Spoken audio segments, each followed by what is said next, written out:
Hey, it's your buddy AJ from the Y-Files. And Hecklefish. Right, and Hecklefish. We just wanted to tell you that if you want to start a podcast, Spotify makes it easy. It'd have to be easy for humans to understand it. Will you stop that? I'm just saying. Spotify for podcasters lets you record and edit podcasts from your computer. I don't have a computer. Do you have a phone? Of course I have a phone. I'm not a savage. Well, with Spotify, you can record podcasts from your phone, too. Spotify makes it easy to distribute your podcast to every platform, and you can even earn money. I do need money. What do you need money for? You kidding? I'm getting killed on Guppy support payments. These 3 ex-wives are expensive. What, you don't want to support your kids? What are you, my wife's lawyer now? Never mind. And I don't know if you noticed, but all Y-Files episodes are video, too. And there's a ton of other features, but we can't be here all day. Will you settle down? I need you to hurry up with this stupid commercial. I got a packed calendar today. I'm sorry about him. Anyway, check out Spotify for podcasters. It's free, no catch, and you could start today. Are we done? We're done, but you need to check your attitude. Excuse me, but I don't have all day to sit here and talk about Spotify. Look, this would go a lot faster if you would just let me get through it without... If you follow this channel, you know that many of these videos come from your suggestions. And I get emails all the time from people who want content about UFOs. Others want lost cities, strange disappearances, or lizard people, reptilian humanoids. Today, we fulfill all these requests in one video. There is no other place on Earth steeped in more mystery than Mount Shasta. Aliens, ghosts, underground bases, interdimensional portals. Mount Shasta has it all.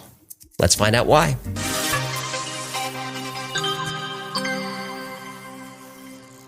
As you approach Mount Shasta, the first thing you notice is how absolutely out of place it is.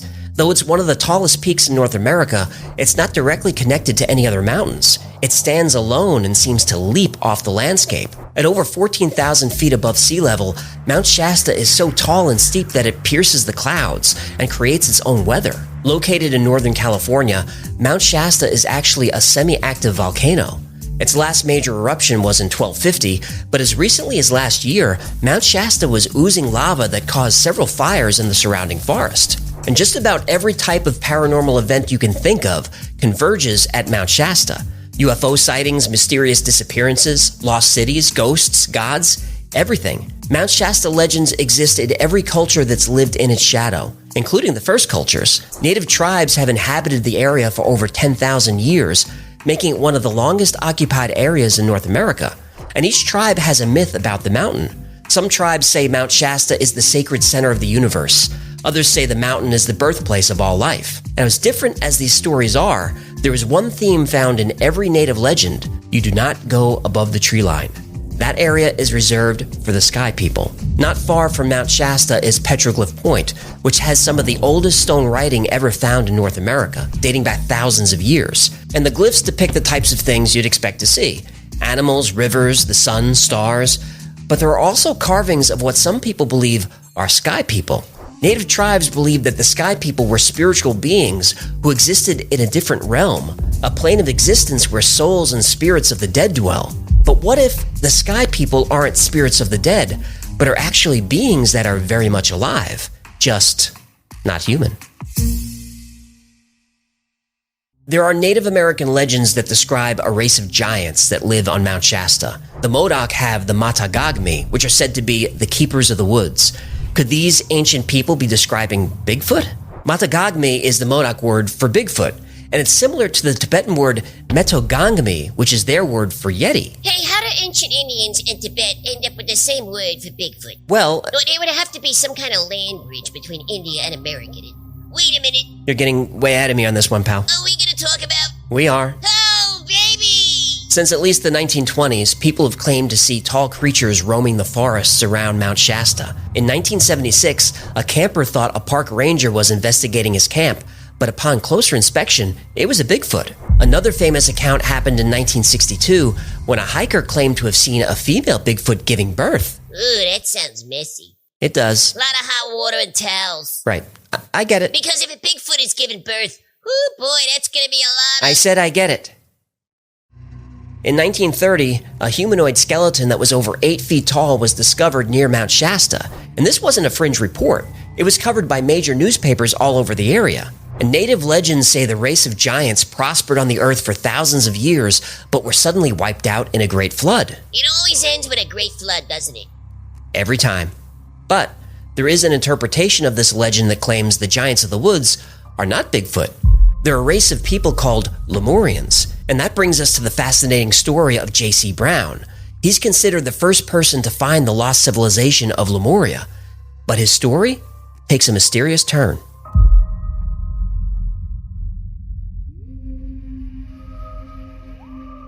In 1904, J.C. Brown was working as a geologist for a gold mining operation, and he was sent to Mount Shasta to look for gold. During one of Brown's expeditions, he came across a rock fall that looked like something could be buried underneath. And when he cleared the rubble, he discovered the entrance to a cave that disappeared into the darkness for what looked like forever. Brown hiked the length of the tunnel, which turned out to be 11 miles long. And that may sound crazy, but Mount Shasta is a volcano, and the entire area around the mountain is a network of lava tubes. And lava tubes can be huge and stretch miles underground. And when J.C. Brown reached the end of the tunnel, he found what he described as the remains of an ancient city. He found machinery long abandoned that looked like it was used in a mining operation. He found statues, tablets, shields, and weapons, all made of gold, and all inscribed with hieroglyphics. He found what he called a worship room with statues that seemed to glow in the dark. And the final chamber of the cave system was a tomb where 27 giant skeletons were arranged. And they ranged in height from 7 feet to over 10 feet tall. Unsure of what to do, J.C. Brown covered the entrance to the cave and told no one about it. But over the next few years, Brown became obsessed with a book by James Churchward called The Lost Continent of Mu, and by stories of Lemuria, which he thought could be the same thing. Lemuria, according to the legend, was an entire continent that sunk beneath the ocean many thousands of years ago. It sounds like Atlantis. Well, it's funny you should say that. Turns out Lemuria and Atlantis are connected.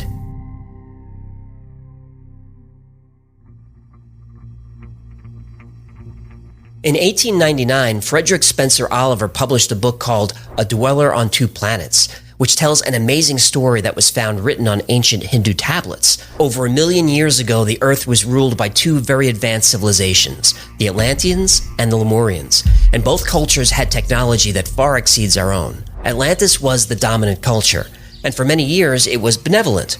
But about 25,000 years ago, Atlantis became corrupt and wanted to rule all people on the Earth. Lemurians rejected this idea and wanted to be left alone.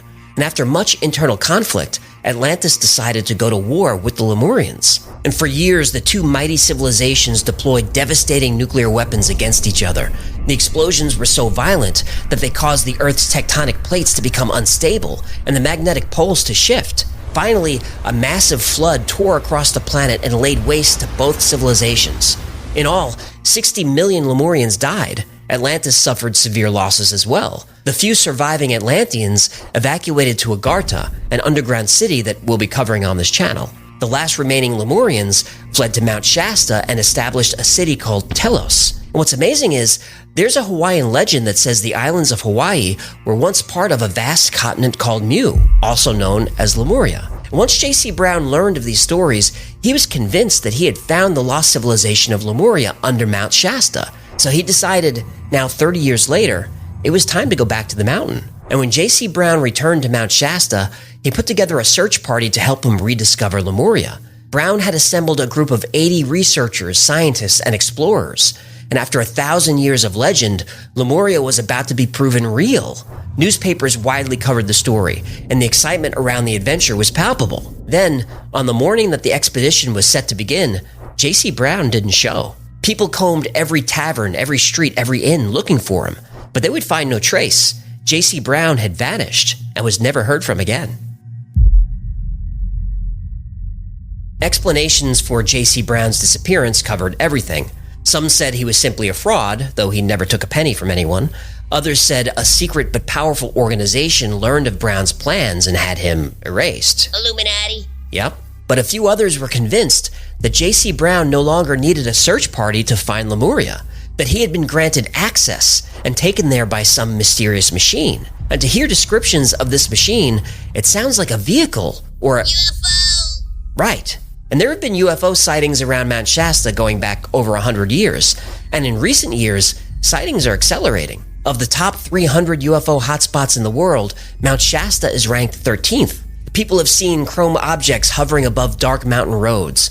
Others report lights moving in formation, silently swarming the peak, and then disappear. One of the most widely reported UFO sightings happened in 2008. Residents said they saw what looked like a giant glowing jellyfish hovering over the mountain. Eyewitnesses said it made no noise, but it seemed to have a fire raging inside of it. Now, unfortunately, there are no photos from this sighting, but just last year, someone captured this footage. This happened. I'm sorry. What is that? There's a passenger on the plane, looks out the window, grabs the phone. This was filmed in June. The traveler sees that, an object apparently changing shapes in seconds. And what makes Mount Shasta UFOs really strange is that they don't just hover around the mountain. People have seen them fly into the mountain. And they don't mean they flew into an opening in the mountain. Every single person said the UFOs flew into the side of the mountain and just vanished into the rock. And it's been said that Mount Shasta is hiding an energy vortex that allows passage into another dimension. Locals believe the UFOs hide in the clouds and enter the mountain through some kind of portal. But that begs the question, a portal to where?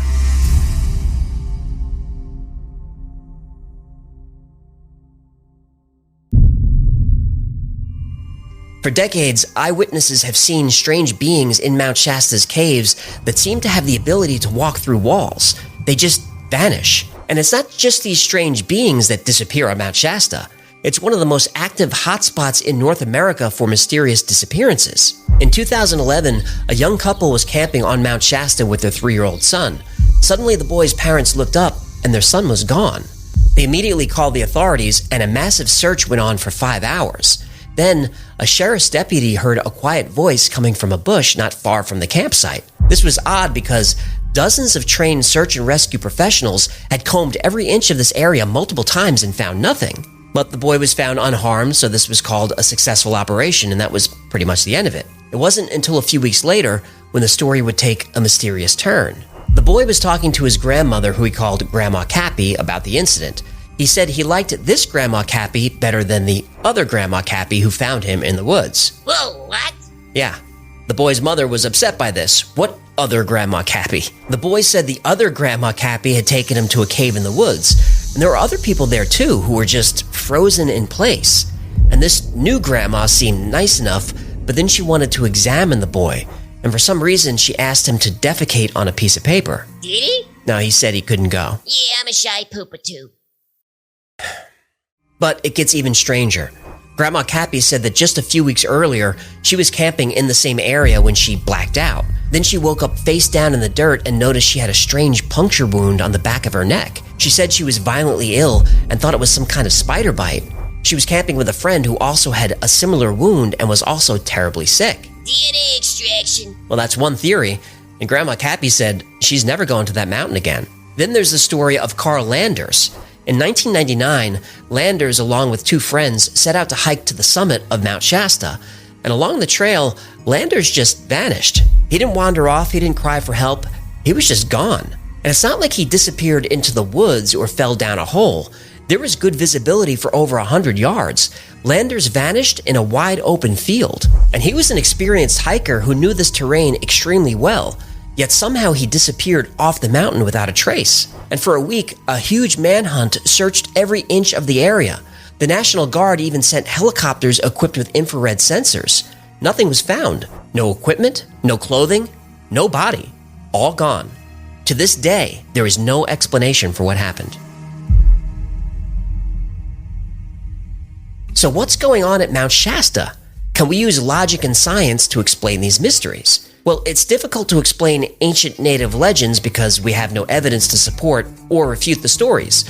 Since the legends have been passed down over several thousand years, not only is it possible, but it's likely that these stories evolved over time. I mean, who can resist adding a little drama to make a story seem more mystical? I'm guilty of doing it on this channel. Mount Shasta isn't a very active volcano now, but it's erupted many times in the past, and human settlements were present during those eruptions. When native tribes describe Mount Shasta as the home of a god who throws flaming rocks at his enemies, we could certainly see that these ancients were trying to make sense of what they saw. And when American Indians spoke of giants, did they really mean Bigfoot? It's not clear. There isn't much reporting of Bigfoot until 1924, when a few gold prospectors came back from an expedition talking about how they were attacked by giant ape men who threw boulders at their camp. And the story caught fire and grabbed so much attention that park rangers launched a full investigation. What they found didn't impress them. They said the boulders were actually just large rocks and looked like they were placed there by the men, and there were supposedly Bigfoot tracks in the area. But when the rangers looked closely at the tracks, it was clear they were made by one of the miners using his knuckles and the palm of his hand. Still, there's no stopping a viral story, and the legend of Bigfoot was born. But what about these portals that seem to swallow people whole? Is there any science to support the phenomenon that 2 points in space can be joined by nothing but energy? Turns out, there is. In 2013, NASA discovered a phenomenon called an X-point. X-points are places where the magnetic field of the Earth is directly connected to the magnetic field of the Sun. This is an uninterrupted path of energetic particles leading from our planet all the way to our star, 93 million miles away. Another study confirmed these portals and found some of them are short-lived, opening and closing very quickly, but others are stable for long periods of time. Now, obviously, we can't use these portals to travel. Yet. But there is science to support that the Earth is magnetically tethered to the Sun, and the magnetism around Mount Shasta is highly unusual. The entire area is blanketed by an enormous negative magnetic anomaly. Could this area of strong magnetism be creating ruptures in space that cause people to disappear? Well, that's a stretch, but if some kind of electromagnetic event were to occur, there are few places on Earth better suited than Mount Shasta. Now, the story of the missing boy who suddenly reappeared 5 hours later, that's true. The part about his grandma Cappy and the puncture in her neck, that came from someone claiming to be her posting her story on the internet, so I don't know. And the boy's parents conveniently want to remain anonymous. But Carl Landers really did disappear without a trace, as have many people on Mount Shasta. Now, most of the time, missing hikers are discovered not far from their last known position, usually dead from injuries from a fall. But it's worth acknowledging that there are plenty, I mean lots, of people who just vanish with no explanation. Well, what about the UFOs? Well, the UFO sightings can't really be explained. Aha! Weather around Mount Shasta is highly unusual and creates what's known as lenticular cloud formations. And lenticular clouds look like giant UFOs, but they're just clouds. As for what looks like flying spacecraft hovering around and disappearing into the mountains, we'd be silly to discount those reports. Even our own government is finally admitting there are objects zipping around the planet that just can't be explained. So what about J.C. Brown and Lemuria? Well, the J.C. Brown story is a great one, but it might be debunked. In 2017, a researcher named Stephen Sindoni tracked down a man named John Benjamin Bodie, a mining engineer who retired in Mount Shasta. And Bodie had worked for the Lord Cowderay Mining Company, which was also J.C. Brown's employer. And Bodie lived right across the street from where J.C. Brown had given daily lectures on Lemuria and the lost city of Telos. This may not be definitive proof that J.C. Brown was a hoax, but it's pretty compelling research. And I should note that Sindoni is not a debunker. He's a hollow Earth researcher who's been on countless TV and radio shows discussing how the Earth is hollow and home to alien civilizations that live right under our feet. And speaking of hollow Earth, what about Lemuria? Is it hiding inside Mount Shasta? I think Lemuria is the best legend about Mount Shasta, and I'm not the only one. Entire religions have been built around the Lemuria story. In the 1930s, Guy Ballard, a mining engineer, was exploring Mount Shasta. He said he was met by a young man named the Count of Saint Germain. And Count Saint Germain is a legend in paranormal history. He's supposedly immortal and shows up during all kinds of historical events. There's even an account of him being present at the signing of the Declaration of Independence, where he actually gave a speech. And we're going to do a whole video on Saint Germain. He deserves more attention. But anyway, Ballard and his wife Edna claim to be the sole messengers of Saint Germain and other ascended masters, as they're called. And the Ballards began giving public lectures on Saint Germain's teachings and eventually had grown the I Am activity movement to over 1 million followers. Not easy to do without social media. Oh, it's not. And after Ballard passed away in 1971, most of the I Am members left the religion, but it's still around. You can visit the I Am reading room right now in Mount Shasta City. And Lemuria and Atlantis were nothing more than stories for hundreds, even thousands of years. But with the discoveries like Bimini Road in the Bahamas and the Yonaguni Monument off the coast of Japan, we have to start wondering if these myths weren't myths at all, but actual places. Now, skeptics will say Bimini and Yonaguni are natural formations, but I'll put the pictures up for you to decide. To me, Bimini Road is iffy. I lean toward man-made, but I can see the other side of the argument. But Yonaguni? That looks 100% man-made to me, so what if?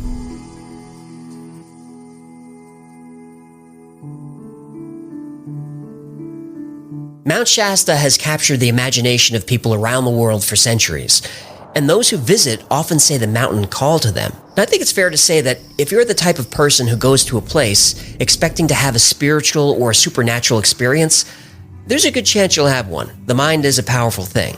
But as long as you're not starting religions based on this, I don't think there's anything wrong with believing what others say is a crazy theory. Our civilization's greatest leaps forward come from heretics who dare to challenge the status quo. From mavericks and dissenters have come scientific discoveries that altered the course of history and forced even the most ardent skeptics to wonder, what if? What if there was an ancient civilization that sunk beneath the ocean? And what if the children of those people are here now, just waiting for our own civilization to catch up, waiting for us to emerge from our selfish adolescence so we can join a larger community, one that exists only for scientific discovery, artistic expression, and spiritual enlightenment. Now, I admit it sounds like fantasy, but when we stop asking, what if, civilization dies. But as long as there are heretics and mavericks and dissenters, we have a chance. And if you're one of those, keep asking, what if? Everyone on Earth, whether they know it or not, is counting on you. Thank you so much for hanging out with me today. My name is AJ, that's Hecklefish. This has been the Y-Files. If you had fun or learned anything, do me a favor and subscribe, comment, like, share. All that stuff really helps the channel. Trying to defeat the YouTube algorithm is like trying to find the lost city of Telos, but with your help, we can find it together. Until next time, be safe, be kind, and know that you are appreciated.